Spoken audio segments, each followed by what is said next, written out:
ಶ್ರೀ ಆದಿಚುಂಚನಗಿರಿ ಕ್ಷೇತ್ರಕ್ಕೆ ಪ್ರಧಾನಿ ಮೋದಿ ಭೇಟಿ, ಸಕಲ ಸಿದ್ಧತೆ.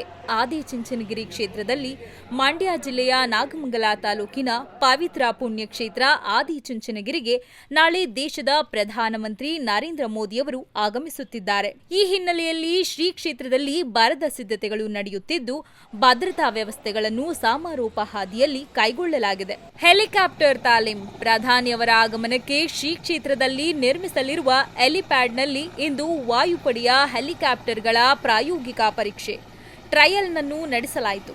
ಅಧಿಕಾರಿಗಳ ಪರಿಶೀಲನೆ. ಜಿಲ್ಲಾಡಳಿತ ಹಾಗೂ ಹಿರಿಯ ಪೊಲೀಸ್ ಅಧಿಕಾರಿಗಳು ಸ್ಥಳಕ್ಕೆ ಭೇಟಿ ನೀಡಿ ಸಿದ್ಧತೆಗಳನ್ನು ಪರಿಶೀಲಿಸಿದ್ದಾರೆ. ಶ್ರೀಮಠದ ಆವರಣದಾದ್ಯಂತ ಬಿಗಿ ಪೊಲೀಸ್ ಬಂದೋಬಸ್ತ್ ನಿಯೋಜಿಸಲಾಗಿದೆ. ಸಾರ್ವಜನಿಕರ ನಿರ್ಬಂಧ.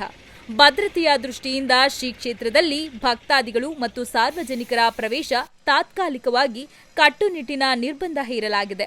ಗಣ್ಯರ ಉಪಸ್ಥಿತಿ. ಪ್ರಧಾನಿ ಮೋದಿ ಅವರನ್ನು ಬರಮಾಡಿಕೊಳ್ಳಲು ಶ್ರೀ ಆದಿಚುಂಚನಗಿರಿ ಮಹಾಸಂಸ್ಥಾನ ಮಠದ ಶ್ರೀ ನಿರ್ಮಲಾನಂದನಾಥ ಸ್ವಾಮೀಜಿಗಳು ಹಾಗೂ ಹಲವು ಗಣ್ಯರು ಉಪಸ್ಥಿತರಿರಲಿದ್ದಾರೆ. ನಾಳೆ ಮಧ್ಯಾಹ್ನದ ವೇಳೆಗೆ ಪ್ರಧಾನಿಗಳು ಆಗಮಿಸಲಿದ್ದು, ಶ್ರೀ ಕ್ಷೇತ್ರದಲ್ಲಿ ಅಭಿವೃದ್ಧಿ ಕಾರ್ಯಗಳು ಹಾಗೂ ಧಾರ್ಮಿಕ ಕಾರ್ಯಕ್ರಮಗಳ ಬಗ್ಗೆ ಚರ್ಚಿಸುವ ಸಾಧ್ಯತೆ ಇದೆ. ಕ್ಷಣ ಕ್ಷಣದ ಮಾಹಿತಿಗಾಗಿ ನೋಡ್ತಾ ಇರಿ ವಿಆರ್ ನ್ಯೂಸ್. ಕ್ಯಾಮರಾಮನ್ ಜೊತೆ ರಾಜೇಶ್ ವಿಆರ್ ನ್ಯೂಸ್ ಪ್ರಧಾನ ಸಂಪಾದಕರು. ನಾಡಿನ ನಮ್ಮ ದೇಶದ ಹೆಮ್ಮೆಯ ಪ್ರಧಾನಮಂತ್ರಿಗಳಾದಂಥ ಶ್ರೀ ನರೇಂದ್ರ ಮೋದಿಜಿಯವರು ಈ ಒಂದು ಲೋಕಾರ್ಪಣೆ ಕಾರ್ಯಕ್ರಮವನ್ನು ಭಕ್ತಿಯಿಂದ, ಪ್ರೀತಿಯಿಂದ, ಶ್ರದ್ಧೆಯಿಂದ ನಡೆಸಿಕೊಳ್ಳುತ್ತಾರೆ. ಈ ಒಂದು ಕಾರ್ಯಕ್ರಮಕ್ಕೆ ನಮ್ಮ ನಾಡಿನ ಸಕಲ ಭಕ್ತರು ಕೂಡ ಬಂದು ಭಾಗವಹಿಸಿ ಗುರುಗಳ ಮತ್ತು ವೈಭವಿಸುವ ಪಾತ್ರರಾಗಬೇಕು ಅಂತ ಕೇಳಿಕೊಳ್ತಾರೆ.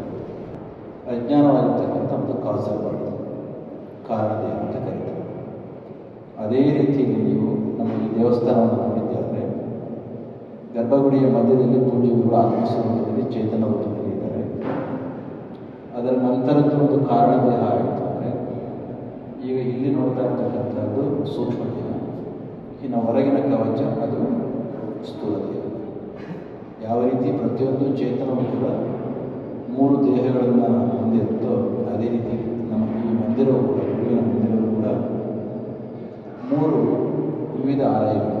ಒಂದು ಕಾರಣ ದೇಹದ ರೂಪದಲ್ಲಿ ಏನು ಕೆಂಪು ಕಲ್ಲನ್ನು ನೋಡ್ತಿಲ್ಲ ಅದು,